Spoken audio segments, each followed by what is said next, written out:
Madam Chair, are we live? Thank you. Today is September 13th and the time is 5:08 p.m. I'm calling to order the Baldwin Park Stakeholders Oversight Committee regular meeting. Pastor Jackson, can you please lead us in an invocation? Heavenly Father, we come before you right now in the name of the Lord Jesus Christ. We praise you and we thank you, Lord. We thank you, Lord, that you have brought us through a little earthquake and everything's all right and our homes are all right, Lord. And we're asking you, Father, to lead, guide, and direct us in the way that we should go. We have decisions to make that some will not like and some will like.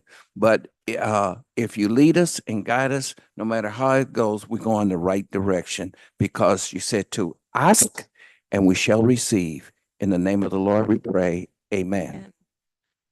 Now, if you can please join me for the Pledge of Allegiance. If you can please stand, face the flag, and put your right hand over your heart. Ready, begin. I pledge allegiance to the flag of the United States of America and to the republic for which it stands, one nation, under God, indivisible, with liberty and justice for all. You may be seated. Thank you. Deputy City Clerk Quinones, can I please have a roll call? Yes, Chair Lara, Here. Vice Chair Jackson, Here. Member Hernandez, Here. Member Marta Cárcamo.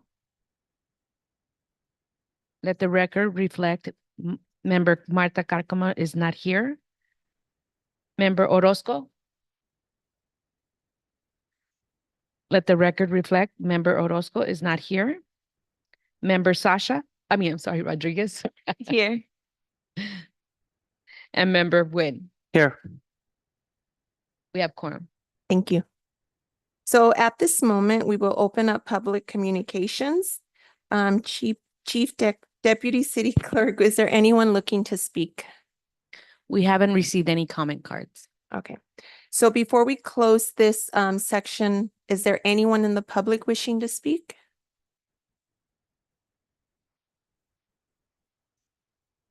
If you can please state your name when you come up to the podium.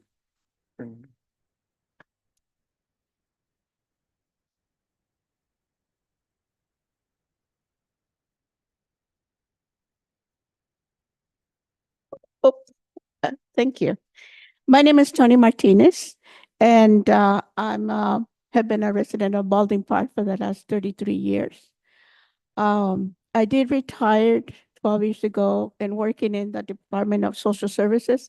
I guess my call was to work for the community and linking and providing resources for the community.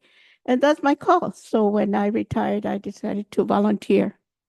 And that's the reason why I became a member for the board of directors for the senior club out of the Esther's 90 Julia McNeil Senior Club. It's a volunteer. You know, I've been helping at Loteria. We have bingo on Tuesday, and that's one of the purpose why I'm here. I see the need that we have in the bingo hall. As I think most of you know somebody or have somebody that likes to play bingo, because bingo is a hobby for the seniors. And that gets the seniors out of their house. They come and they enjoy playing bingo with us. And I think we all know that it's highly recommended for the seniors to be out of their homes, socialize. And they do come and they socialize. They have their cafecito with a panecito, and then they provide also their lunches. And it's good for their health to come out. But being a bingo caller there, I see the need of a new bingo machine. Now, as a board member of the senior club, we do a lot of fundraising. We try to. We sell sodas, we sell popcorn. We had a dance back in September. However, we didn't make any money. So we're asking to see, you know, I did some research, and the bingo machines, they cost anywhere between, you know, $5,000 to 25,000, I took pictures and I passed them out. I don't know if you all got them already, that machine has been in the senior center for at least, I've been told, over 20 years. So it's gonna go on the blink any day. As a bingo caller, like I said, I have to smack it a couple of times to make that ball to come up. And so it would be very, very helpful if you can, help us with some funding so we can obtain a new bingo machine. And on behalf of the seniors of Baldwin Park, and I thank you. And I think my colleague would like to say something. Thank you, Tony. Hello to all of you. And my name is Leonor Luz Alvarez Revius. I grew up in Baldwin Park. My family came here in 1954, and we saw a lot of changes from that time to it was predominantly a white community, and then how it over the years became more of a Hispanic community. My dad, Alfonso Alvarez, who served in World War II war effort, who acquired his citizenship during that time, was one of the first Hispanic Mexican-Americans to break into the Baldwin Park County Road Department, which was predominantly white and predominantly Masonic. And my dad was an excellent mechanic, and he in effect kept all his family cars going, including ours. Anyway, in addition, my dad loved to go play bingo at the Baldwin Park Community Center. He was an avid poker player before, but then as he aged in his late 80s, he couldn't play poker anymore. And he saw bingo as an opportunity to keep on, with his gambling habit, which he enjoyed playing. And in addition, I had my friend Alex Guardado. He was born in El Monte. I don't know if any of you knew him. He also played bingo there. So I and the board member were striving to make the bingo experience a better experience for the people that attend, and acquiring a machine that is not prone to break down, it's inconsistent, and it's just really completely out of date and we're not competitive with the other bingo places that are operating bingo. So we definitely would need a new machine. I would like to expand on the benefits of playing bingo, which Tony had mentioned. The seniors come to the bingo room to socialize, interact with their peers, and get away from the daily stresses they live under, be it family pressures or challenging health issues. Number two, there is a monetary benefit to them playing bingo. Many of them are on a fixed income, and they go there to try and pick up a little extra cash. And then by playing and winning on occasion. Number three, currently, and there is a housing crisis here in California, including in Baldwin Park. A lot of multi-generational families are living together, and the people that play bingo, they go there to kind of escape some of these pressures. So, and also I understand there's like a 8-year waiting list for Section 8. But anyway, bingo, it gives the seniors an opportunity to relax, enjoy hanging out with their friends, and pick up a little extra cash. It has a tremendous socioeconomic benefit to the community. In summary, we and the board are putting our heads together to increase attendance, to streamline the operation. We would like to have even a Bingo 101 class to train potential players to increase attendance. Some seniors have expressed an interest in that. By having a more modern and up-to-date Time machine is up. with a large screen and a new bingo machine, Excuse me. we will be competitive with other bingo operations. Excuse Thank me. you, Fully Ms. operating. Alvarez. Your Ms. time Alvarez, is your up. time has more? passed. Okay. Well, that's it. Well, the objective is to give back to the community, and by having a better machine, we would be able to do that, I think, and increase attendance also too. Thank you so much. Thank you. Okay, bye-bye. Is there anybody else wishing to speak? Yeah, my name is Javier Navarro, and I'm part of the Baldwin Park Senior Club. There's nothing much I can add that my colleagues here haven't said. The only thing is, if you can look at those pictures, that machine is really old. It's probably like 25, 30 years old, and it's being held with duct tape, ties. It just keeps breaking down, and I can only do so much, and it just really doesn't pay to put any more money into an old machine. So just take a look at the pictures, and anything you can do for us, will be greatly appreciated. Thank you. Thank you, Mr. Navarro. Any other community members wishing to speak?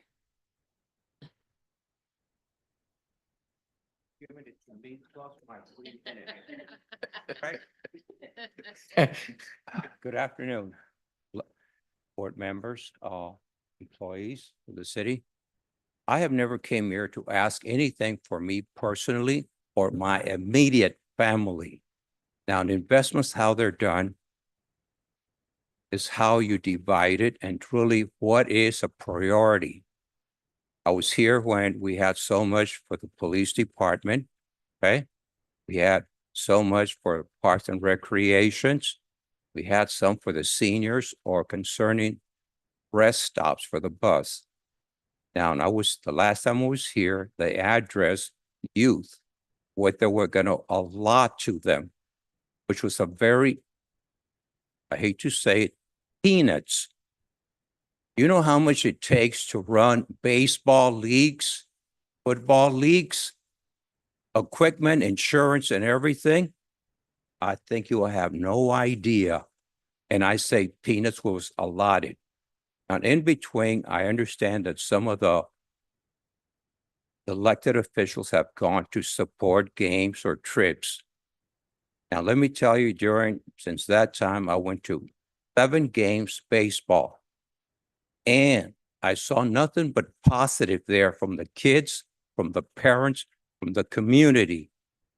I was at one of them, a couple of girls, players. Good afternoon, sir. Thank you for coming out here, seeing our game. We're playing on that field. I had the same thing over there. And before I knew it, I'm walking away. And I said, I don't have a mirror, but I know I have a smile on my face. That's the environment that they create there. Things were clean. And I'm talking, they're doing it by themselves. But if it's the coaches, the board members, or the kids, there ain't nothing you can invest higher than the youth. Nothing. The police might come close to it. Some of the other things that are being asked for, I will invest every day on the youth. What they learn, sportsmanship, their grades, and everything. They are the future. Do not cut them short. And when you do a lot amount, look at the expenses that they have.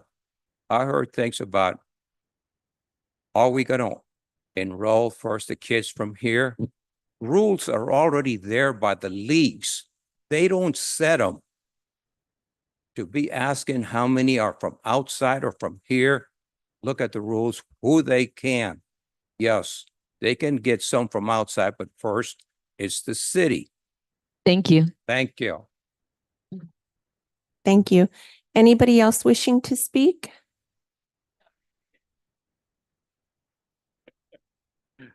John Rios, resident. One of the things I go around town, and most of the time when I see a problem, I usually call Danny Damien. Lately, I've been noticing that the public works are not doing their jobs. There's a lot of sidewalks that are buckled up. They just paint yellow on them. They don't follow up. And within a month, at least, go fix them up. So this money that we have right now is for the public, is for enhance Baldwin Park. And that's something that we have to start looking at, we're trying to help the clubs and everything, which is good. I'll go 100% on youth. And I go 100% on people like at my age, young ones like us. But we have to look at the city first. We have a bunch of potholes and everything. Public Works is not doing their jobs. I'm tired of calling them up and telling them, hey, there's a problem here. There's some furniture just thrown right there next to the sidewalk. they rather get and put a yellow sticker or a green one or a red one. They went and took pictures of it. Pick it up. Why are you putting a sticker? Nobody's gonna get a complaint. Nobody's gonna pay a fine. Just pick it up. Why leave it there? You know, I know that we've been talking about the machine for the seniors. Like they say, it's probably 30 years old. It was probably donated from the owner of In and Out. And that's investing for our community. That's good for our community. You know, it's time for us to, this money that we're gaining, let's put it to work. Let's get one of the schools, let's force the school board to give us a school so we can build a sports complex. We just let them do whatever they want. But if they want money to do a field or something, they come back to us. They don't report what they do on the weekends, rent out the fields. They rent probably 7 schools to soccer leagues. Where is all that money going to? You know, that's something we have to follow up with the school board. Thank you. Thank you. Anybody else wishing to speak? Seeing as there's no one to speak, we will move to close public comments. So now we will move on to new business. Madam Chair, Oh, I just want to have the record reflect that Member Orozco is present. okay. Thank you. So now we will move on to new business. Item number 1, the pilot program community empowerment grant. Thank you, Madam Chair. This is a continuation of a discussion that the SOC had in the last iteration of our proposal for the youth sports organizations grants under the, as you said, Madam Chair, under the community empowerment grants. There were 2 changes that the SOC directed us to make to the framework of the grants. One was that we increase the enrollment of local residents, meaning local youth who reside in Baldwin Park, up to 70%. So we've done that. The other is that that we advance 50% of the total grant award, as opposed to what we had. I think we had somewhere between 20 and 30%. The SOC directed us to increase that to 50%. So we made that change. With those 2 changes, this then now is presented for your final adoption. If we had a consent agenda, this would have been in the consent agenda. But, you know, if you can treat it like if it were in the consent agenda, and, you know, bring it to a final vote to have it approved, then we would appreciate it. You mean tonight, Enrique? Pardon me? You mean tonight? Yeah, this is Okay. presented for final. Okay. I just have, and I don't know if it's enough to assume, but just where it says time to expend the grants shall be within the fiscal year from the time of award. Is it common knowledge that like I would know what that fiscal year looks like? Only because what if someone doesn't submit receipts on time because they don't really understand what that timeline looks like? So can we, I don't know if it's too late to add something, or I don't know if it's mentioned. Read this, but I don't remember if it's mentioned anywhere, or I don't know if that's just redundant to put something like that in there. Yeah, we can specify the time period as opposed to just generically fiscal year. We can say July 1st to June 30th. Please. Anybody else have any comments or questions? We added up to 70%. And I got to thinking, you know, sometimes I'm a little slow in thinking. But as I was thinking, here we're paying our tax money here. in Baldwin Park or whatever city that you're in, that I think that the youth, as we're dealing with the youth, should be as high as we can get it for them, the citizens here in our city. And I know we made an amendment on from 60 to 70. I'm for raising that to 80. Pastor Jackson, are you suggesting that it be higher? Yes, I am. I like counter. I'm good with the 70% just because we don't know what's gonna be happening to the youth. Like I cannot speak 'cause I don't know those youths that are just teens. I think if we have other comments about what that percentage is, we'd find it's majority already Baldwin Park kids. But 30% to like that 20-30%, I think I don't want to cut off some team that's majority Baldwin Park students just because they're missing it by like one or two kids over.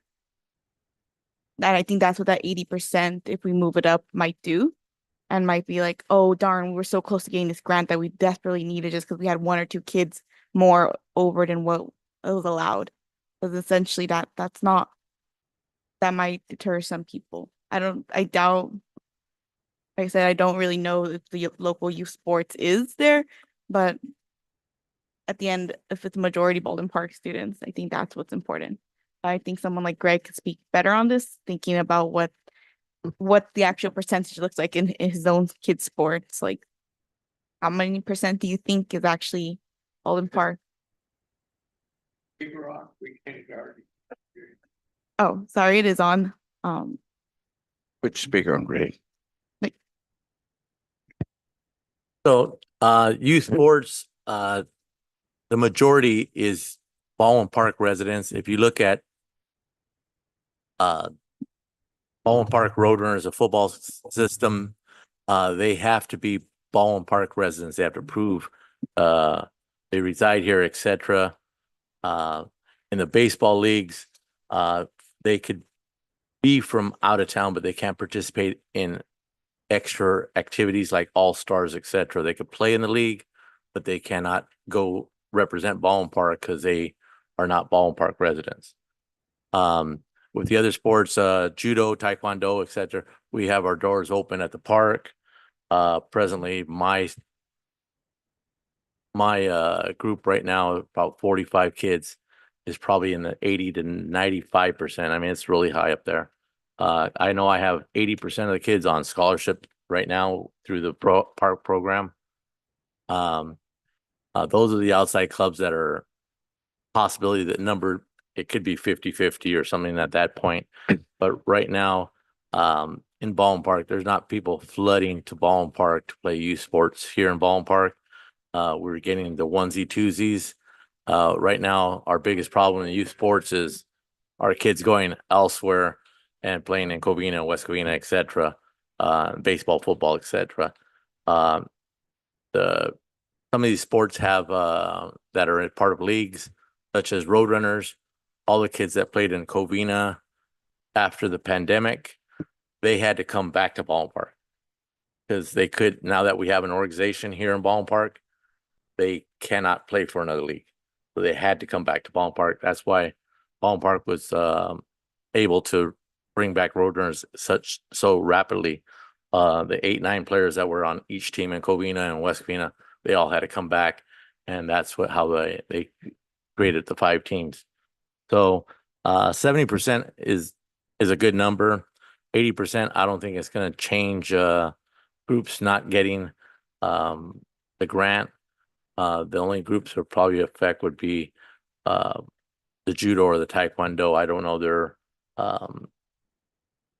where their kids come from, but majority of the baseball, softball, and football, and my wrestling team, they reside here in Baldwin Park. So I think all of us would reach that 70%.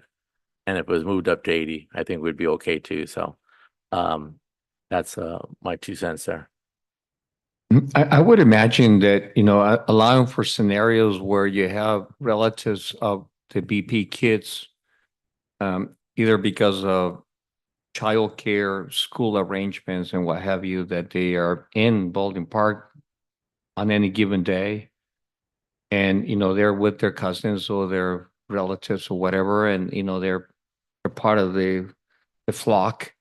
And, them playing on the same team as the kids who reside here in Baldwin Park, we can envision those scenarios playing out. I think allowing for that to be the case, at least in the beginning, I think makes sense. So the 70% allows for familial scenarios that families inevitably have to deal with because of childcare or other family needs. So, I I would urge you to, stick to what you had in mind at the last meeting. And directing us to go with 70%. Chair, if I may, just a quick question for Member Orozco. Just for clarification, you mentioned that the kids, Baldwin Park kids that were once playing in Covina during the COVID, they needed to come back to Baldwin Park because they couldn't play no longer in Covina. What was the reason why they were no longer able to play in Covina? Because there's district lines or city lines, so there was no roadrunner, so they're allowed to go somewhere else. Okay, got So when the roadrunners came back, they had a entity here, so they had to come back to Baldwin Park. Oh, So okay, but it wasn't because the city said you're no longer able to play here because you have to go back to your city. no, it's Okay, got San Gabriel Valley Junior All-American rule. If there's an entity The there, district guidelines. you have to go there. And if they don't have the 17, 18 kids for certification here in Baldwin Park, and they still have an entity, then they're allowed to go to elsewhere. Got it. Perfect. Thank you for clarifying that. No problem. Any other questions or comments? So then our next step would be to put it to a vote, correct? Yes. Okay. Then this is a roll call vote, right? Okay, we're ready.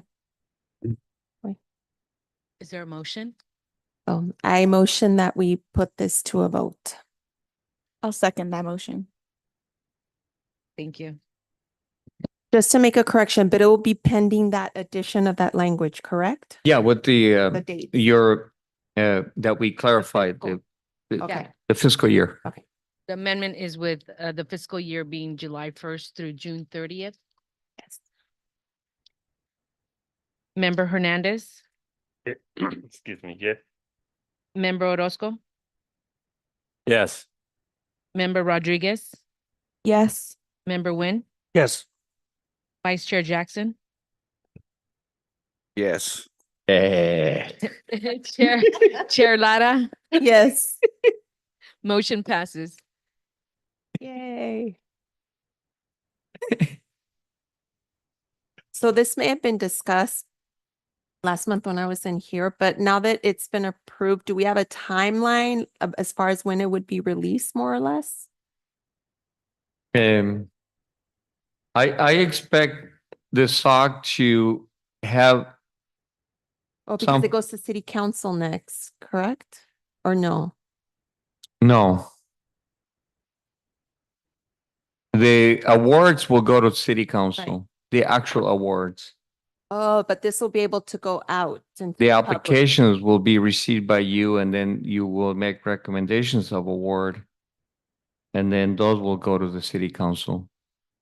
Oh, but we're making recommendations. It's not like it's an application that's put out at large. So when you make recommendations for award to a specific entity, those will go to the city council. Okay. I think maybe at this point in time, does it go out to the public in a Yes. certain way? Or is it up on our site, or do we disperse? Do we?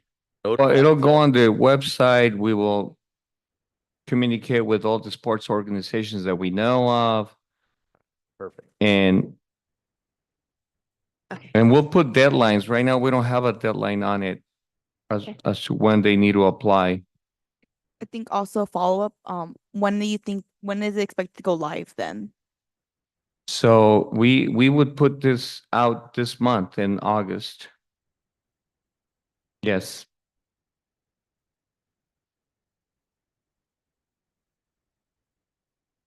Okay, thank you. Okay, so now we'll move on to item 2, which is a proposal request for Measure BP funding for the Susan Rubio Zocalo Park and Civic Plaza. Yes, thank you, Madam Chair. This is the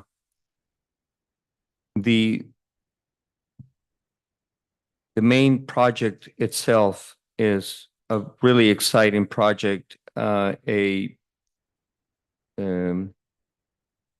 significant legacy for the city in its meaning and in its purpose and its intent, its vision, which, Zocalo in its, I think it's Nahuatl language means a place of gathering, a place of civic gathering and civic activity.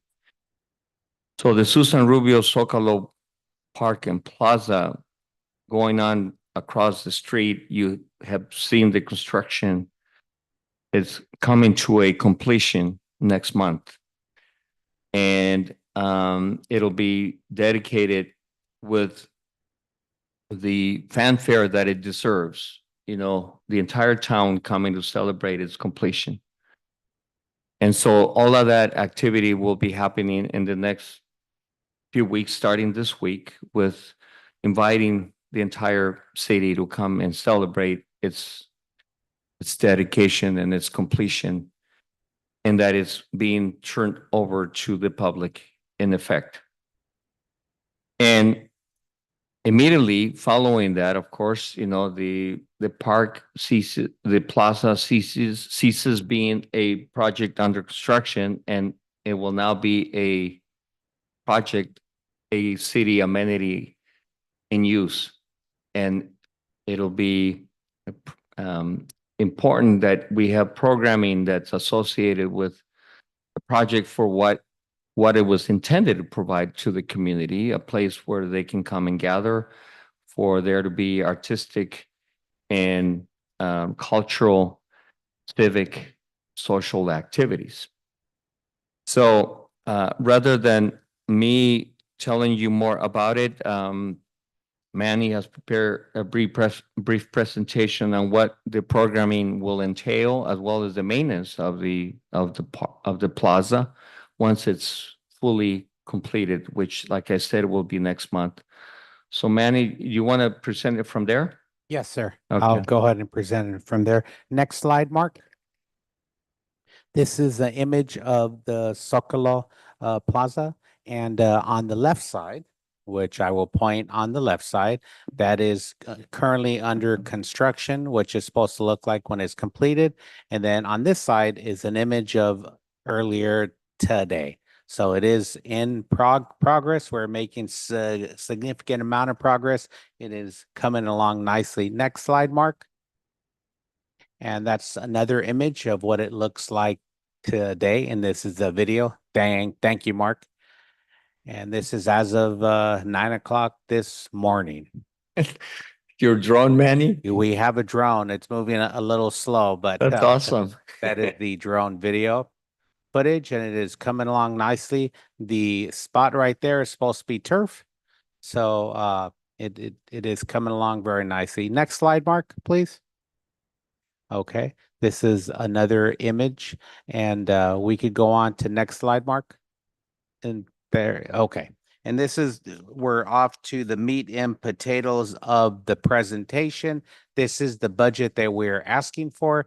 This is something above and beyond what the city has been providing in terms of service.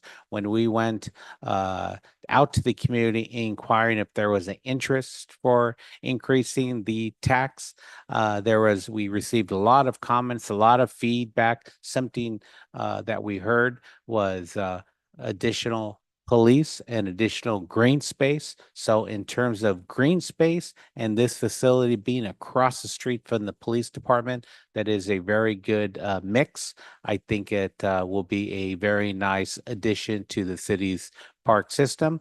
And you could take a look at the part-time staff. We are estimating at 25,000 for part-time staff. Supplies are 25,000. Professional services, you might be wondering what that refers to. Janitorial and other items of that nature. Any types of repairs due to vandalism as well for facility maintenance. So we are thinking of having puppet shows, cartoon artists, chalk drawing events, things of that nature. So our preliminary budget for the department has evolved into $115,000. And then the next portion of the budget is pertaining to public works. So they have maintenance services, materials and supplies, and that right there equates to $50,000. So RCS 115, their 50 equates to 165. City Council a few meetings ago was gracious enough to allocate an additional $35,000. We as staff members are traditionally very conservative. So City Council wants to make sure that this project is successful. So we have a contingency. We will only utilize it if necessary. And once again, as staff members, we are very conservative. So that dollar amount is $35,000. Total overall proposed budget is $200,000 for the newest addition to the family across the street. Next slide, Mark. And some of the potential activities, as we shared with the city council: Chalk Art Fest, arts and crafts, family style entertainment, petting zoo, balloon artists, bubble artists, and games, character artists, environmental activities. For the opening, we are having a butterfly garden. So if you could envision a 10 by 10 canopy with a bunch of butterflies in an enclosed area, we will be having that for the opening. This Thursday night, we are having a bubble machine at the downtown street market. So we will have events of that nature to draw the community to the downtown area, because we as staff, as well as city council and all the folks that were planning this project for over a decade, always felt that this was one of the pillars to reactivate. If I could have the audience quiet, please. Javier? Chavi. Thank you. And once again, we felt that the facility and across the street was going to be a pillar of to really establish the downtown area. Not only do we have Morgan Park across the street, we have the Socolo, we have the Arts and Recreation Center. We plan to reopen the Historical Society at the Arts and Recreation Center. So we really do think it has a tremendous amount of potential. Next slide, please. Some additional activities: tree lighting ceremony, the conclusion of the holiday parade. Out of full transparency, the parade will not conclude this year at the Zocalo, but we are hoping in the years to come to possibly change the route to conclude at the parade. But with all transparency, as staff and our city council, we probably need to look at that a little bit closer, make sure the streets are wide enough, because the parade is only a few months away. Although we're in the middle of summer, as soon as September rolls around, it's going to be a December to remember. It's right around the corner. So we have a number of other events that we are proposing: hosts, elements, the AAPI, and we could expand our existing programs. And we even released a post today for Dia de los Muertos, having an event out there as well. So right now it's very fluid. I've assigned the arts and recreation staff to assist with the programs across the street. So we tend to think that will be a good mix. But we have a number of elements that are already in the works, and we are just waiting for the park to open. And the day it's going to open is going to be next month. So next slide, Mark. And these are some other monthly professional type of events that we are thinking of having: storytelling, puppet show, art competition, mariachi in the park, hosts dessert trucks. So we are pretty open, pretty fluid with what we are going to provide. Where we have been looking at best practices. We want to complement the existing business, but we also want to make it very lively in the downtown area, as mentioned in terms of storytelling, partnering up with the library. So I think there's lots of opportunities to, and then when we open up the facility, it's going to be, we're going to have a El Grito ceremony. So next slide, Mark. And last but not least, this is the portion of the flyer that we released today on social media. So we have a huge marketing campaign. It was released today on social media. It was also released to Baldwin Park Unified School District. Baldwin Park Business Association will release it as part of their e-blast on Monday. It's a part of the online version of the Baldwin Park Now, and it will be delivered, if it hasn't been delivered yet, to every home and business in the community. We have a press release, so we are definitely getting the word out. And the festivities are going to be Saturday, September 14th, and we have 10 to 3, 10 o'clock with the ceremony. We anticipate about 45 minutes, and we should start the community or special performance at 11 o'clock. So next slide, please, Mark. And that is it. Be happy to answer any questions, clarify any comments, but this concludes staff's presentation. Thank you. I have a question. Yes. So this would be funding from, let's say, September to June of next year? Yes, ma'am. It would fund the fiscal year. Okay. And then is there, I don't know if it's too soon to ask, but what would that look like for future years after that? Well, I think it would be best for us to reserve a number until we get through about 6 months of operation.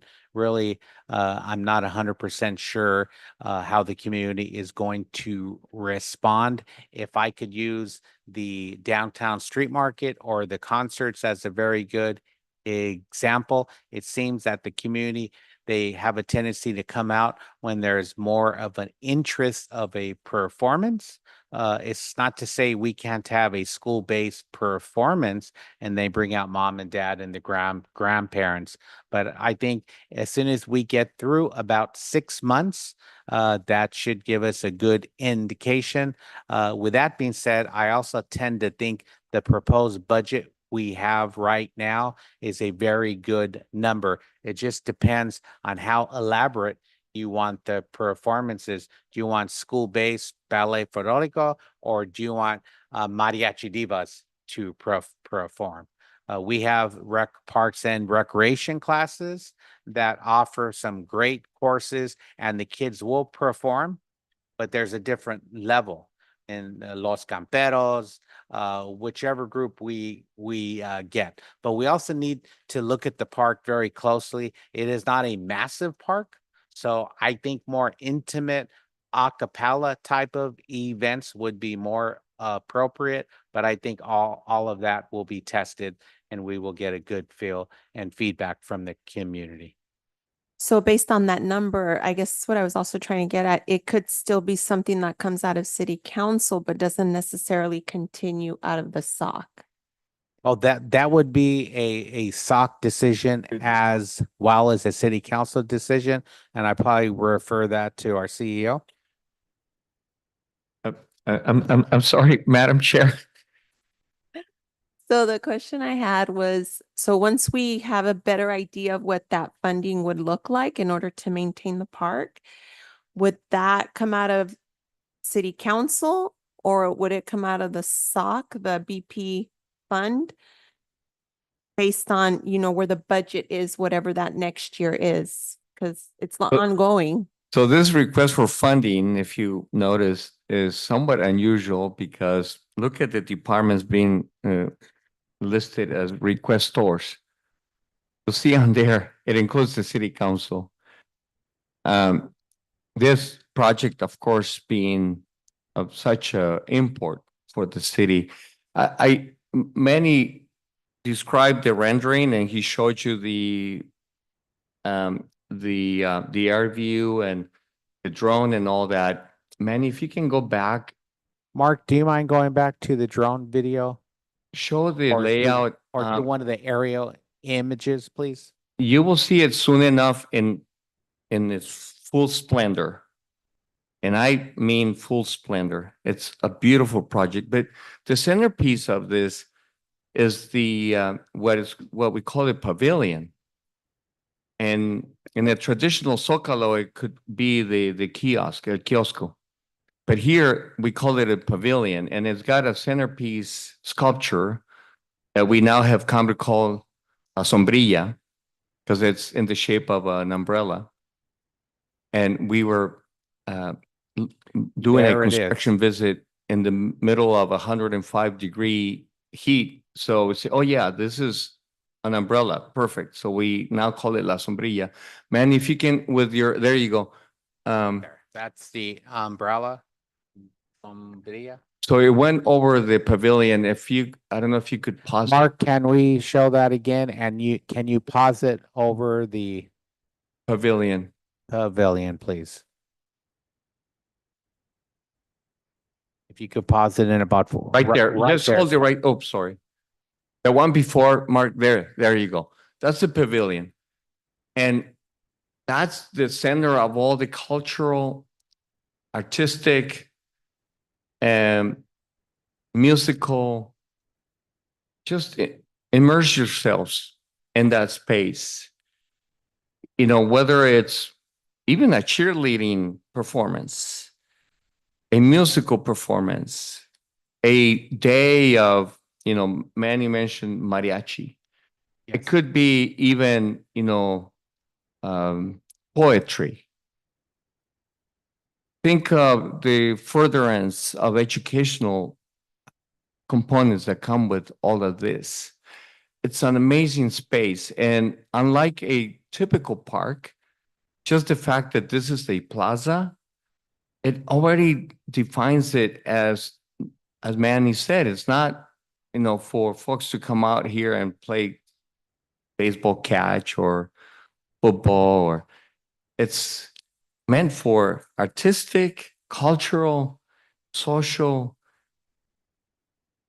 civic activities.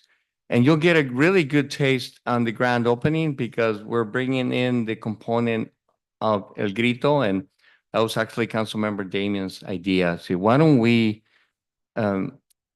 bring it to the time of El Grito, because El Grito has a cultural component to it. So you'll get a good taste on the grand opening of the potential of the space. And so whether it's our 4th of July celebrations, I mean, it's just incredible potential, but the beauty of it. And then on the backdrop, I don't think it shows here because it's toward the opposite end. We have 2 retail spaces for restaurants. And we're going through the process right now of selecting a restaurant or maybe 2 restaurant operators. But now, picture yourself now sipping on a glass of wine, if you drink wine, while you're listening to some mariachi or, an orchestra, something. So that's what this project is going to be. The programming obviously needs the funding. Your original question was, when will we know? And then will it come, the intent is for this to be funded by Measure BP. That's, that's why the council, the city council is also a signatory on the request. So ongoing. Yes. Anybody have any questions or comments? Will this interfere with the activities that we're doing at Morgan Park? No, they plan to complement Morgan Park as well as one of the pillars in our downtown, which is the Arts and Recreation Center and the Historical Society. So I think they will all be working very closely with each other. So we will have programs here. We'll have programs at the community center, and we'll even have programs at the adult school up on Main. So I tend to think you could never have enough recreational, artistic type of programs within the community. Our community is really looking for events of that nature. I think that's a good idea, what is happening here.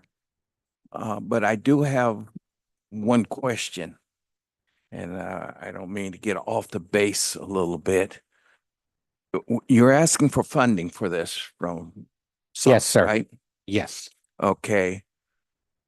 We've had meetings, and also in this meeting, it has been introduced a couple of things that we mentioned from the very beginning of the SOC program, that nothing has been funded for senior citizen, the streets.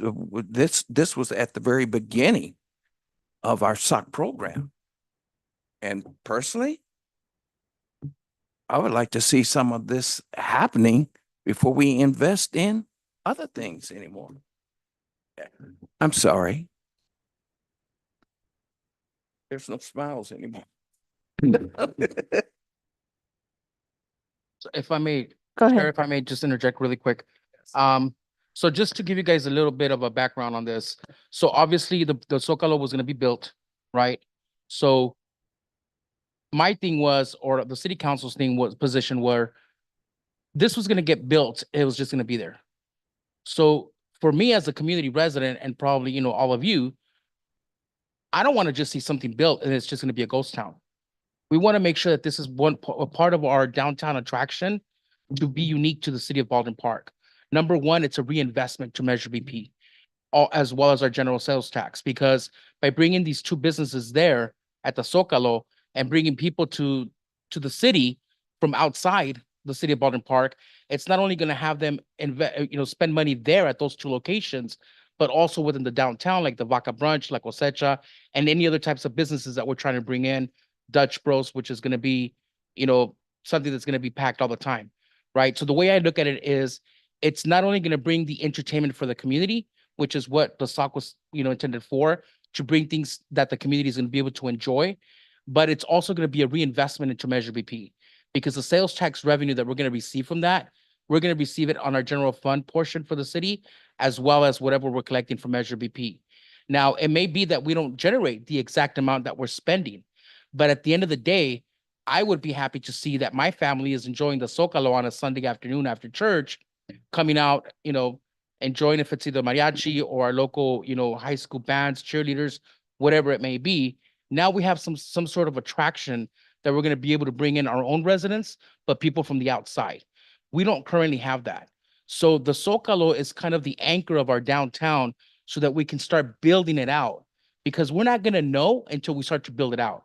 Once we start building out the Zocalo and people see the attractions that we're having, it's going to now entice other businesses to say, hey, what's going on in the city of Baldwin Park? And do I want to go and now open up a business in the downtown area? So that's basically the way that I look at it. It's not only is it something that's going to be there for our community, but also to bring in people from other cities to spend money here and reinvest into our, sales tax, which is the general fund portion of it, as well as the Measure BP portion of it. So that's where, when we saw that we were going to have the Zocalo, but nothing there, it's like, well, we can't have that. It's going to be a ghost town. The way Manny was describing it on the presentation was, if you can see, this is obviously something that we're barely looking at. We don't know exactly how much funding is going to actually go into this. So some of the things that we're looking at, or they're looking at, staff is looking at, is allocating or reallocating some of the events that we currently have funded through the city's general fund that we have at the Arc and at Morgan Park. So for example, the tree lighting, that will no longer take place inside the gymnasium at Baldwin Park High School. I'm sorry, Baldwin Park High School. I'm thinking of the brand new gym. At the, community center, it's now going to be here at the Zocalo. So that's something where we're not going to really spend money out of this fund because we already have that allocated from the general fund throughout the year. So we're going to be reallocating some of the events that we can host there so that we're not having to spend new money on programming. But there are going to be times where we want to bring some new attractions like they have here, right? Mariachis, who wouldn't want to come out on a Friday night, whatever it may be, and unwind after a long, week of work and enjoy mariachi at Baldwin Park. Not only our residents, but also others from other cities. So that's the way we look at it. We need to bring the attractions and the programming for our own residents, but as well as to bring in people from other cities so that they can invest in their sales tax here in Baldwin Park. Madam Chair, I don't want you to get me wrong, everyone get me wrong. I think it's a great program. I really do. And I think it is really be nice for the Baldwin Park citizens to come and be a part of that. But I'm also thinking about our beginning of how we got established and what we needed to do. That's what I'm thinking about. Enrique, I see your vision and I see your vision, Councilor Damian. What I need to be clarity on is I heard that the amount of request of $200,000 is ongoing. That means year after year. Is that what I'm hearing? Yes. Yes. $200,000. It would be ongoing. As Councilmember Damian said, we would try to incorporate existing programs. So once again, the 165 or the 200 with the $35,000 contingency is an estimate. So the number can be less. And on the flip side, it can be slightly more as well. But as I mentioned before, we are very conservative and we will be as conservative, as frugal as possible. Yes, sir. So my follow-up is you won't know the estimated figure until 6 months in. Yes. So if it's less, are we still paying 200 grand? Or is it more? Do we pay more than 200 grand? Is it going to be in writing? Because after all, this is what we vote on. And like Pastor said, we haven't touched anything that we started out with. Well, if I could interject, I did attend 90% of the public engagement meetings. The community was asking for new recreational type of opportunities. So what we're asking for this evening should not be new to the committee nor to any of the members, because this is specifically what they were asking for, new opportunities. And this is this new facility will be a new family style program. And I believe this is what they were asking right now. They asked for other elements as well, but many of those elements, and our CEO could elaborate a little bit more on that, but they take time. So to hold off on funding for this one until the other elements fall in place may not be realistic, but I'll pass it over to the CEO at this point. Yeah, thank you, Manny. And I hope that we can get past, what was said in meetings or not in meetings, but because you adopted investment opportunity categories. That was a guiding document that you adopted. And this is one of those categories. It's recreation and parks. It's under parks and programs. So it's not like we're introducing something that is outside of what the SOC already contemplated and approved. It's official. So, and that's what we are going by. It's those, I think it's 10 categories. I don't have the document in front of me, but you guys remember that, the investment opportunity categories. And, if we're not able to tie a request for funding to one of those categories, then we got a problem. We shouldn't be bringing it to you. So this is definitely front and center we also went to great lengths to not assign any particular priority of the investment categories, if you may recall. So, they'll come at different times and in different order because we don't have a specific priority. I think you will recall that. So you're right, we don't have one, and we agree on there's no numerals, Roman numerals like priority or less priority. We don't have that. What I want to clarify, which I got the answer from Manny, is this $200,000, it's year after year coming out from the SOC. What if it's more? Is it gonna be another voting for more, or you're gonna have the power of just put more money on? I just want some clarity on So that. if we're requesting 200,000 and you approve it for 200,000, we make it work for 200,000. You cannot give us like an open, no, we get that. So I like, think what we're saying, we are still working on ascertaining that, but if you give us 200,000, and it ends up being more, we better figure something out. so I doubt it'll be less, but I'm just now thinking about it. If it ever was for anything that we approve, what would happen to that difference? I'm just curious.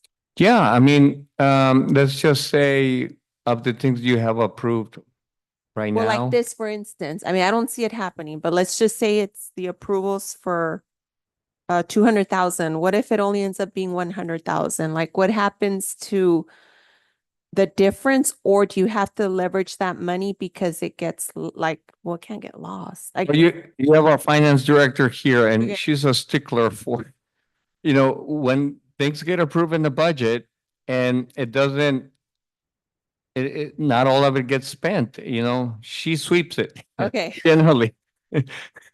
So, yeah, So it goes back to the general fund, our general fund for SOC.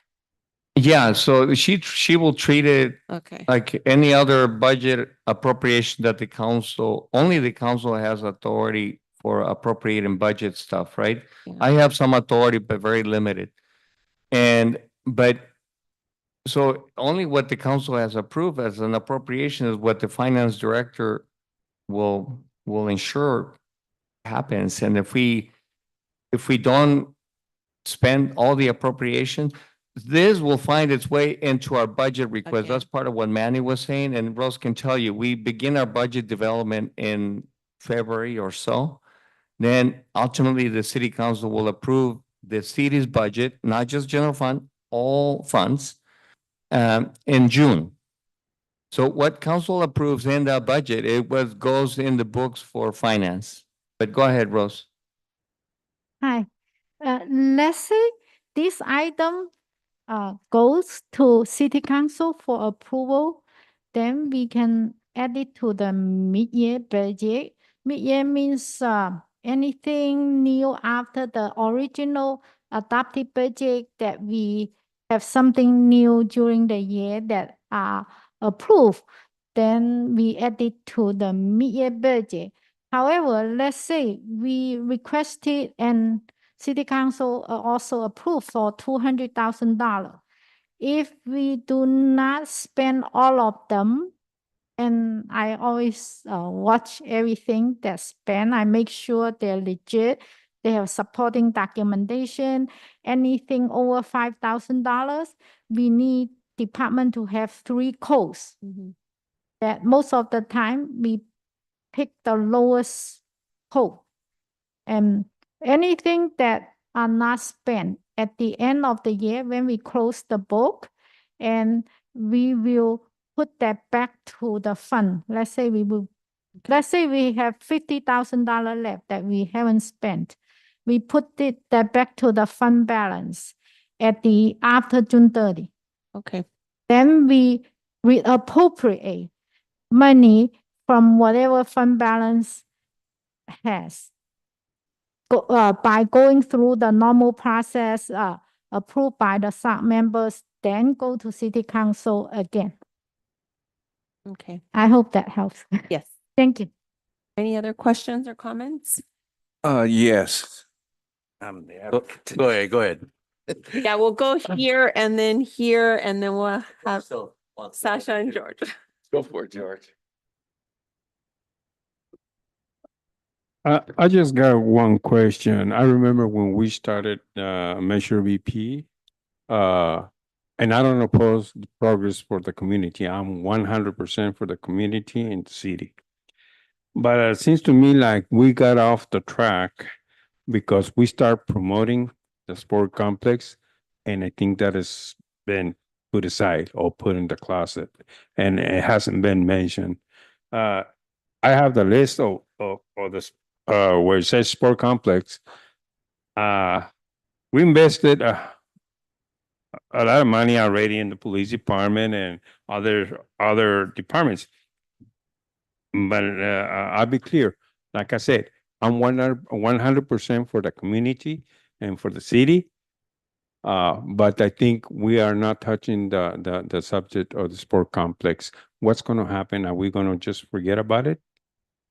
No, no, you approved a funding for a consultant to develop the conceptual renderings. That's actually in the works. Manny, I think. Yes, sir. I could go ahead and comment on that. The city of Baldwin Park recently released an RFP, which stands for Request for Proposals for a Sports Complex. We went ahead and selected the top 10 in Southern California, very competitive architectural firms. Kids Care League, that are architect, the one we went to next to Ayala High School, which is Chino Hills, that sports complex. We've reached out to that architectural firm. So the best of the best we've reached out to, they all have shown an interest. So I will keep you posted when the estimates and their proposals return. But as I mentioned a few minutes ago, some of these projects take time. So it is a long process. So in regards to the sports complex, that is moving. In terms of a conceptual, the board approved up to $80,000 for a conceptual for a sports complex. So that will be returning probably in the next few months. Thank you. Thank you. My question also was about the sports complex. Here with, like I say, I really like what's going on out here and what happened. But my question is, we would be paying $200,000 yearly in support there. And then what would we be doing when the sports complex move along? I now know we have money coming in monthly from the tax, but when I'm looking at, will we be spending more than we should to help the overall situation that will be coming in later? I think, Pastor Jackson, the beauty of this, and you can correct me if I'm wrong, is at any point in time that we feel we need to reprioritize, we don't have to recommend approval. Because we're not giving a blanket approval to say the next 10 years consecutively. Right? Yeah, I mean, if there's any discomfort, obviously, in the end, the SOC has to feel that you can support something. But yeah, the specific to this, and straight to your question, is this intended to be ongoing? And we're saying yes. This is the only thing so far that we're bringing, that we have brought to you that will have an ongoing obligation. But we still need to approve it ongoing every budget year, correct? Well, at that point, if it becomes part of the budget, Well, that it then could be the council will reoccurring. have authority over. Oh, The council will okay. just, So it could be reoccurring this without one, approval. yeah. Okay, got it. Okay. My 2 cents here, when the Socolo Plaza was visionized and forecast out, we have part-time support staff that we're gonna be paying for years and years. I see that there's a void there at this time, we have the money, the sports complex is 5 years away. I think there should be a time frame that part-time support staff money should be coming out of the general fund. If it was missed in the forecasting last year or year before, I see that the SOC will pick up the slack and fund certain things like staffing, supplies, short term. But long term, I think that should be in the general fund budget, ongoing in the future. If it was, you forecasted 20,000 and want to be in 45,000 and you're asking the SOC for 25,000, I think it should be, yeah, we can help fund the Socolo now because the Socolo needs the funding now, and we have the funds up until the time the sports complex is built. And there's going to be shortfalls in the forecasting of the sports complex. I vision, there's always other expenses. So I think the writing on long-term or forever funding, I think that should be rewritten in a way. So we're assisting the city council in funding the Socolo short period of time on things that were overlooked or overpriced or things that weren't budgeted correctly. And it's a short term to get the Socolo going, and why the sports complex is being worked on in the background. So I'm not against funding things. I just think that having it long term for part-time staff or support staff, I think it was maybe in the forecasting, it was in the forecasting, or it was misplaced, or it wasn't funded or budget correctly. So I think it should be a short-term fulfillment from the SOC committee instead of being an ongoing long-term. On that point, Madam Chair and Greg, you could qualify your recommendation to say, you recommend approval for, for the next 3 fiscal years, for example. So I actually did think of that, because I think if we can do something shorter term, not only does it allow that for potential other funding that could be there, but I think at the very least, it gives us a better picture of what that does look if the ask is ongoing, to just really discuss that sustainability. Yeah. So I do like that, because I can see Council Member Damien's point that, yeah, if we're trying to rejuvenate like our downtown and bring more business, like, yes, this could be it. And then who knows, maybe it would get to the point where it is self-sustaining just based on how big it gets. I can see that. And I can also see just having somewhere nice to go, because sometimes families are driving to other cities because we just don't have that commodity. Yeah, and I would just like to make a correction on Member Orozco's comment. This wasn't something that was overlooked on the budget. It wasn't something that was a shortfall, or wasn't properly allocated. There was never anything allocated. So basically, with the Socolo project, there was never any programmed into this site. So in other words, none of this ever existed.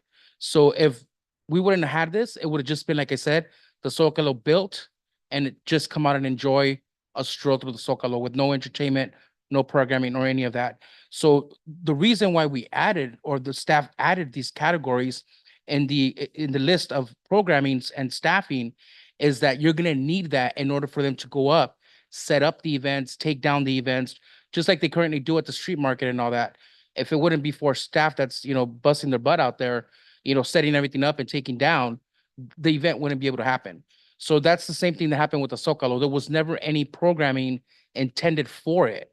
So that's the reason why there was never any funding or a budget set aside for staffing or for programming on there.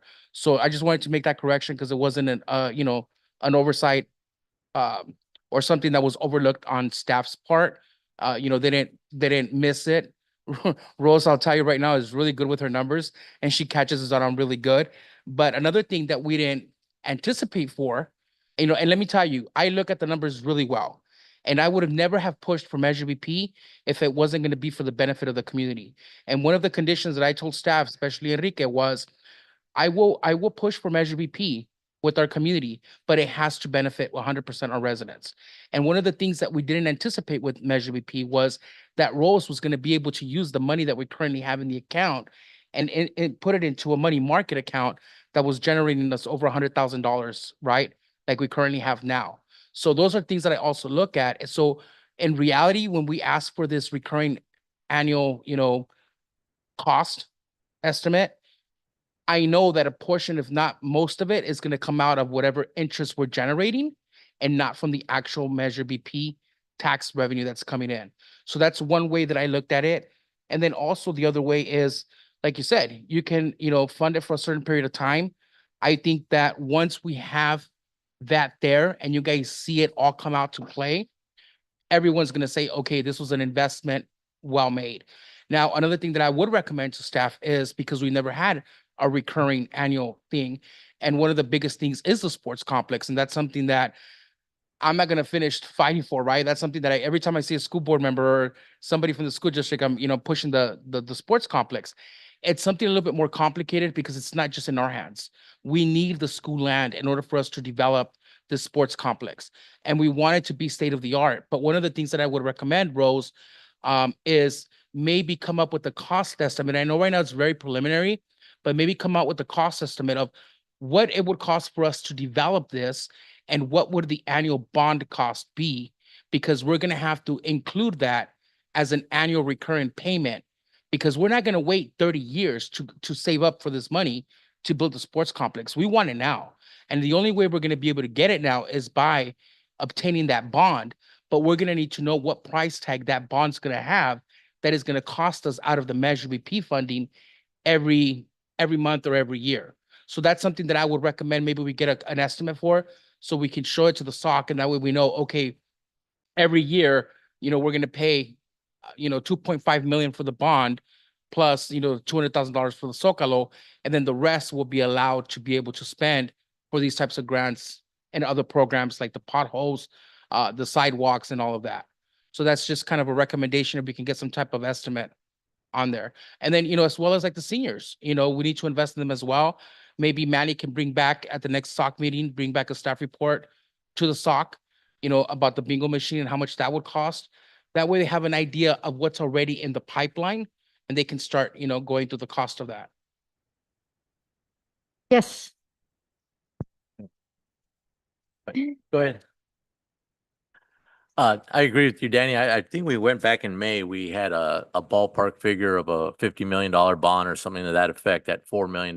So that gave us a kind of a number where we had this is our threshold here for the sports complex. So we had $2 million to play with going forward. So it gave me kind of a number where we could go forward on funding Zocalo's senior center stuff. We do have funding coming in monthly while we're waiting on the sports complex.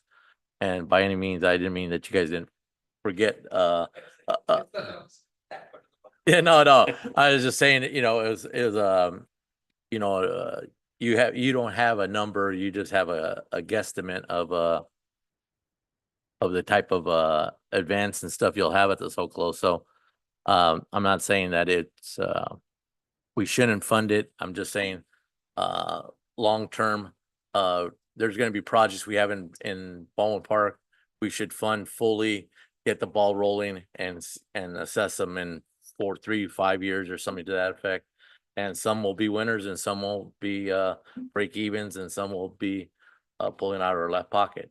So but having that open door, I think it defeats the purpose of the SOC and Measure BP, what we plan to do with all the money and other projects that are, that list was over 50 items at one point in time. And I think we just gotta put some parameters on the long-term stuff, but funding parks, arts for the kids, grants, etc. I think those are all great ideas now because the park is a vision from 4 or 5 years away. So that's my 2 cents there. Yeah, I think, the value of the Measure BP fund as a sort of catalyzer or catalytic to get something up and running and going, and then at some point it's weaned off of Measure BP. I mean, that's another way to approach this other than the sports complex, of course. But so if, I think if you were to forward your recommendation with a limited time, and I'm saying 3 years, and, that gives us time to try to wean it off of Measure BP. Yeah, I think it's a training wheel concept. Yeah. Put the training wheels on, and we'll see how far it goes, and then we'll take them off and see if Socolo succeeds, on year 4 or year 5, and if not, we put the training wheels back on and keep it going. Yeah, I think that That's my recommendation. makes sense. Sasha, thank you for waiting patiently. Sorry. No, it- you're good. It's a lot of conversations that I think bring up more questions and answers and all that. My main thing that I heard, that I just want to clarify is that if we approve it, and you said that it would be approved by the council, that we would have no longer a say in it, even though it's an annual expense coming out from the SOC budget. Therefore, let's say, next year happens, we wouldn't have a say in that. It's already been approved the year prior, so therefore the city council would just have to approve it on their end. I mean, like we have said all along, the ultimate decision maker is the city council. However, the city council has respected your recommendations so far, and I would expect them to continue to do so. So if you forward your recommendation with a qualifier, the council, I would expect them to follow it. They don't have to. But if you say 3 years, then 3 years. So I agree, Sasha. There's more questions that come up. So would the SOC be okay with making a commitment to 3 years and then revisiting it at that time? Just to see, what was the outcome, what, monies did we bring in, what was generated off the interest? Looking at all of those factors. I think 3 years is too long just because it's going to be the first year of the program that we have this park open. I think we should reevaluate it next year because by then I think Manny will have a better understanding of how much it will actually take to keep these programs running, to adjust it to what it is. Why I'm worried about it if we just send it off like as is that we have the 200,000, but what if it turns out it needs more than that and it's set in that thing? It might find out we need more, and it's a great thing that every city, we have businesses there, we have the community there. But if we're stuck in that, I would rather just have it seen and adjust as needed, as year needed by our parks department, than just say, here's a set amount in 3 Well, years. no, it wouldn't be a blank check, Sasha. If we No, approve not blank at check, the but that's the 200,000, limit. they can't spend more than that. Or No. if they spend it, it comes out of something else. No, I know. What I'm Oh. saying is I wouldn't want it that they're capped there and it turns out it's a great Mhm. community thing. And 3 years is like, oh, we've been capped there, but we could have done so much more. And it turns out it's a great attraction to everybody. I prefer if we had a year so that way by 6 months we have an update. See, was that enough? Is it looking like it's gonna be more? And adjust in a year. Can we do 2 then? Because my only concern with 1 year is it's not a full year. And I would just be concerned that we're cutting something off right away without giving it time to reach its potential. Because no, I agree with you. I hope that's what actually does happen. But I don't know if it might take some time to build. And I don't know if anybody has any feedback on that. Madam Thank Chair, if I could recommend the original request of 3 years, and I'd be more than happy to come back in 12 months or at nine months to provide you an update on how we were doing and if additional funds are required, and or if we have more than enough funds to make things happen. Thank you. What are you both comfortable with?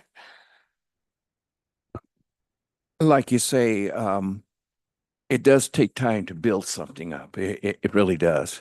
And time passes just like that. I feel a 3-year is good enough to see what we're going to do. And again, we don't know exactly what we're gonna do for a year here. We haven't completed a year.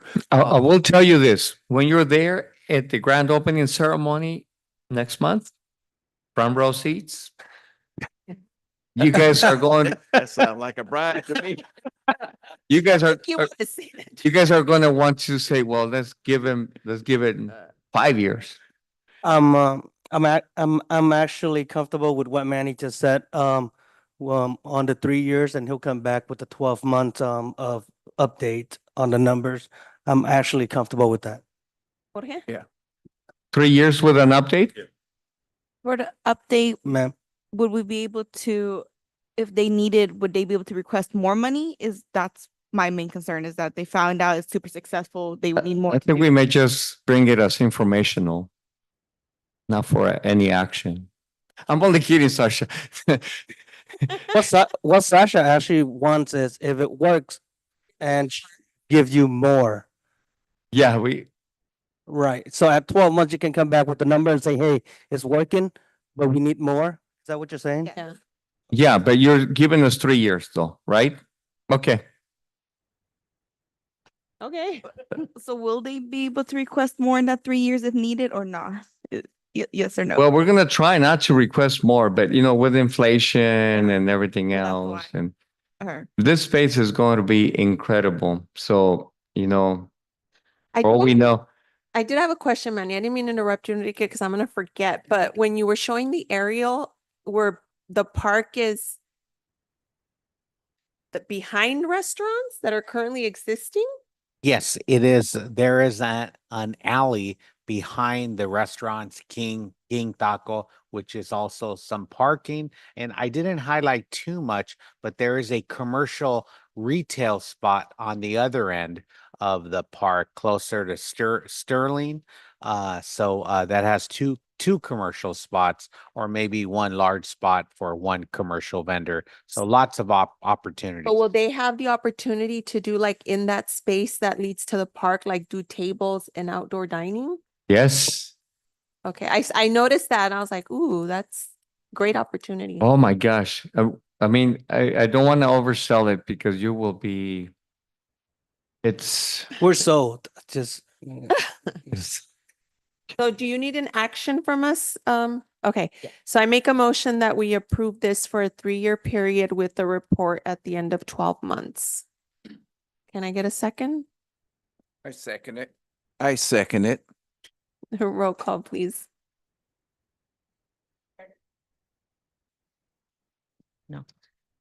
Member Hernandez, Yes. Member Orozco, Yes. Member Rodriguez, Yes. Member Nguyen, Yes. Vice Chair Jackson, Yes. Chair Lara, Yes. motion passes. Thank you. So next we'll move to the Measure BP Sales Tax Financial Update.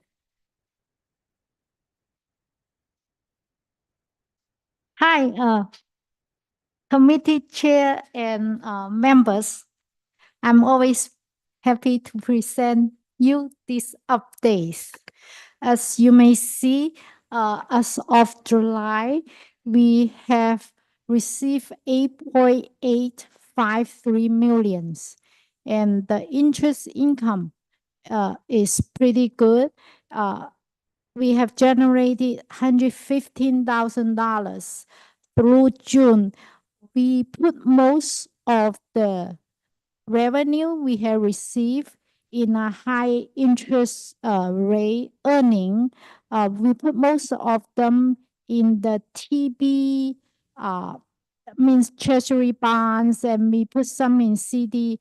We put small amount in the money market, which is liquidity, that whenever we need something like for small amount to be spent, like the item you just mentioned, we projected the timing that we allocate the investment in different investment category.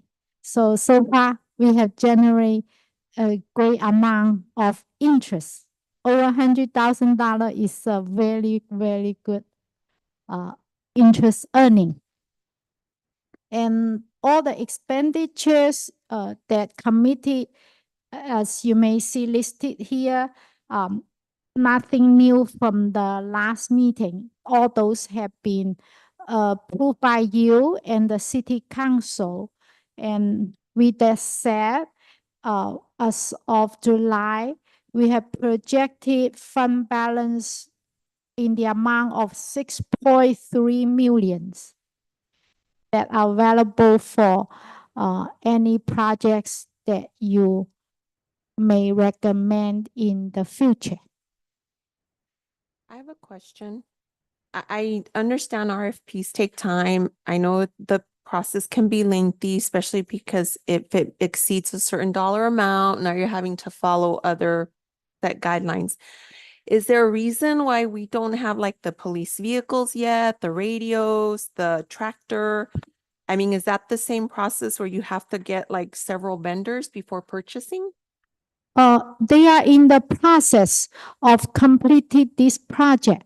In the next meeting, I will bring you the update. Okay. They are working on all of these items already. Okay. Yes. Sorry, I might be a little bit impatient. Yes, we will provide you the update in the next report. And I understand they are all working, Public Works and Police Department, they are working on all those items very closely. And also I want to mention to you, the Morgan Park improvement items with $1 million that has been approved by the SAC in April 9, on April 9. Is not including in this update because, and I believe it has not submitted to City Council for the final approval. So We're next gonna month. confirm that, right, yes. Rose? Yes, We're gonna confirm, we just couldn't clarify with right. ourselves if council has approved it. Once council approves it, it goes on this list. Yes, But we're gonna clarify if it has been approved by council, then it would be on this list, but sorry if we didn't do that before. And the chief wanted to provide you a direct update. Yes, thank you. As far as the police vehicles, again, it's supply and demand. So we're waiting for Detroit. We're getting the Chargers from 10 Chargers, or actually SUVs. The other piece, we just received a shipment. We asked Motorola to expedite whatever they had on hand. So we did receive a shipment just the other day. They were doing inventory as to the radios we received from them. So I know we received some radios for the police cars. So now it's just a matter of timing when the cars get here. We'll be updating some of our cars now with the newer radios.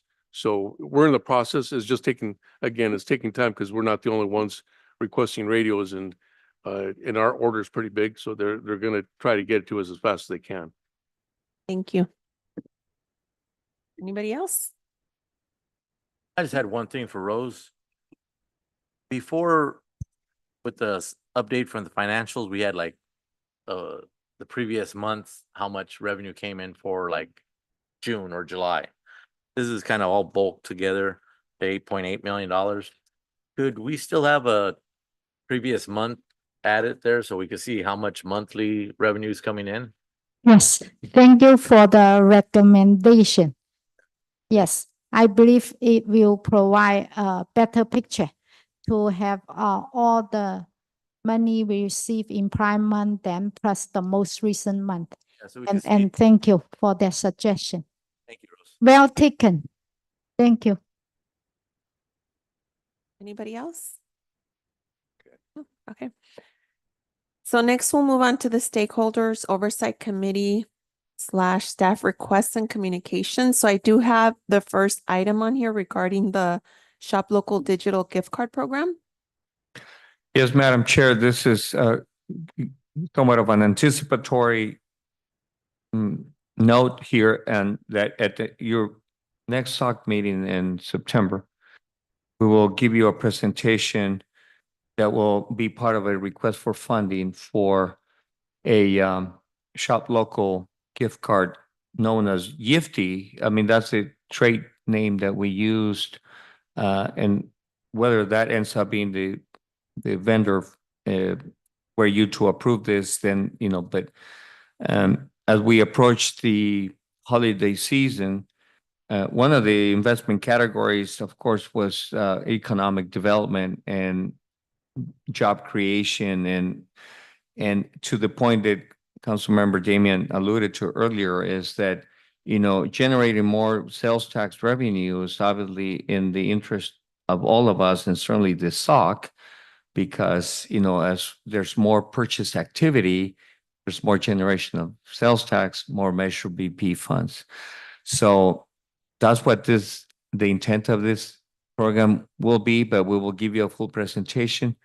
And, it has different iterations. It can be a 1-for-1 match. It could be a 50% match, but we'll go into we've done it one year before, last year with ARPA funds. ARPA is no longer available per se. It's all fully committed. So that's why it's coming to Measure BP, but it is self-interest, if you will. It's with some self-interest. The idea is to generate more sales tax revenue that will then bring more revenue to SOC. So that's for the next SOC meeting. I have one other communication, Madam Chair, brief, because soon there will be sometime around September or October, ballots will start being sent out to voters. There's going to be one measure that right now it's called the replacement measure age ballot measure. It's just called replacement measure. It hasn't been given a name or a letter, but it will have a letter. It's led by a citizens initiative, and just 2 weeks ago was approved by the County Board of Supervisors to go on the ballot. And it'll be a 0.5 cent or 0.5% sales tax increase to fund homelessness programs. But it's exempted from the sales tax cap. But it'll be on the ballot. And because it's going to be a sales tax, it's going to cause all sorts of confusion. Well, what do you mean, the sales tax? We're capped at 10.25 already. You may recall that from our previous presentations. This 0.5 point will fall outside of the cap by state legislation. It will be on the ballot. It already qualified by the signatures that were gathered, and then the Board of Supervisors agreed to place it on the ballot without any alteration. So it's going to be on the ballot for sure. And if ballots get mailed before we meet again in September, I don't recall the exact date. Maybe Shirley knows when ballots start getting. It's not until October. Anyway, the little pamphlets may get sent out earlier. Pamphlets, that voter education pamphlets, it may be on there. That's why I wanted to bring it up to your attention so that you don't know, you're not in the dark as to what this is about. But it's going to be on the ballot, okay? It'll be October 7th. The what, Shirley? October 7th, the ballots go out? The ballot goes out, but then the booklet goes out before that. They plan on sending it out. I believe it's like the second week in September. That's the third week in September. Okay. So there will still be a chance in September.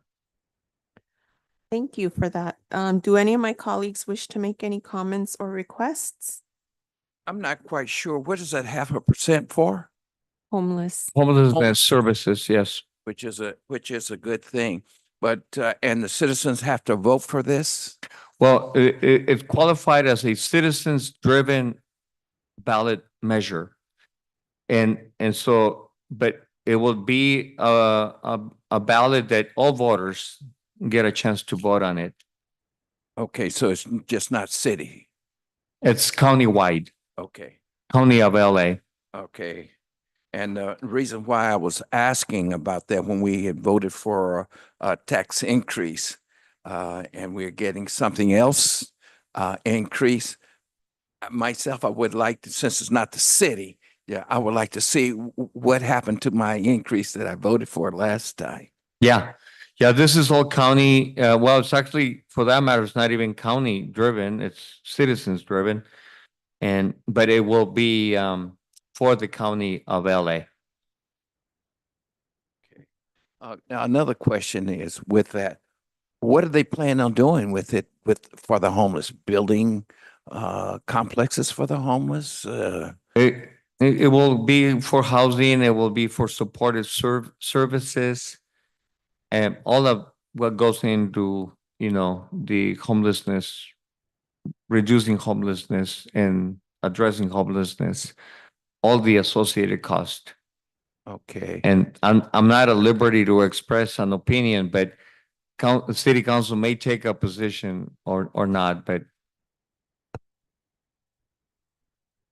With that, will Ex- counseling include in Excuse that me? homeless? Excuse me, we have to keep it brief since it wasn't on the agenda. Okay. So it would just a brief update. Anything else, Pastor Jackson? I put my glasses on. Good. Anything else? No, I'm good. Thank you. Brief. Jorge, anything from you? No? I'll be brief, Shirley. I just had a question. Came up on my calendar right now. Regarding the bus stops, they came in 4 months ago, and they said they had an update for us here in August. Do you know anything about that as far as the ADA compliance, et cetera? yeah, we're not going to bring it back until we know what the fate of the transit system is going to be. I will go on the ride along with Jorge. I have a date now, Jorge. I think it's for August 27th or so, but I'll confirm that with you. I won't be here. Well, okay. It won't be a ride along anymore with him, but yeah. So we won't bring it, that won't come back anytime soon. Okay, thank you. But I'll be back on August 28th, the day Okay, after that. August 28th. Okay. Yes.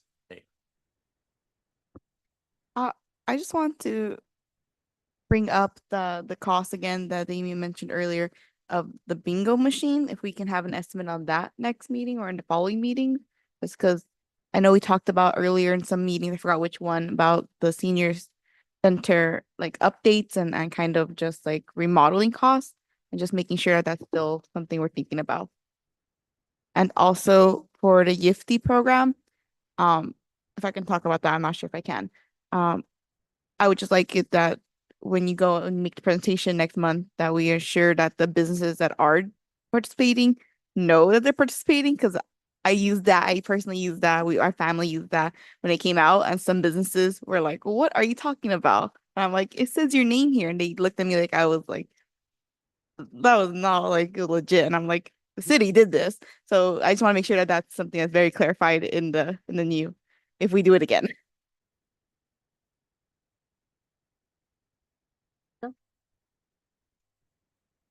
Okay. So thank you to Greg and Sasha for bringing that up, because I also did want to circle back to the bus routes and the ADA compliance, because I don't think that we didn't feel there was an urgency, but I think having an understanding of if the routes were going to change, because I do agree that it's not just about the compliance piece, but safety. So, just making sure the money's spent where it needs to be, because we want to do a lot. And I agree with Sasha. I would like to see whether it's the bingo machine or maybe something else the seniors prioritize, that we do get a proposal, because I do feel that they've been very vocal and dedicated to attending the meetings and expressing their needs. And so I would like to see that materialize into something. Thank you. And with that, we will adjourn this meeting. If there's no comments, I will wait, I will move that we close this meeting for the evening. Can I get a second? I'll second it. Okay, then this meeting is adjourned at 6:53 PM. Thank you.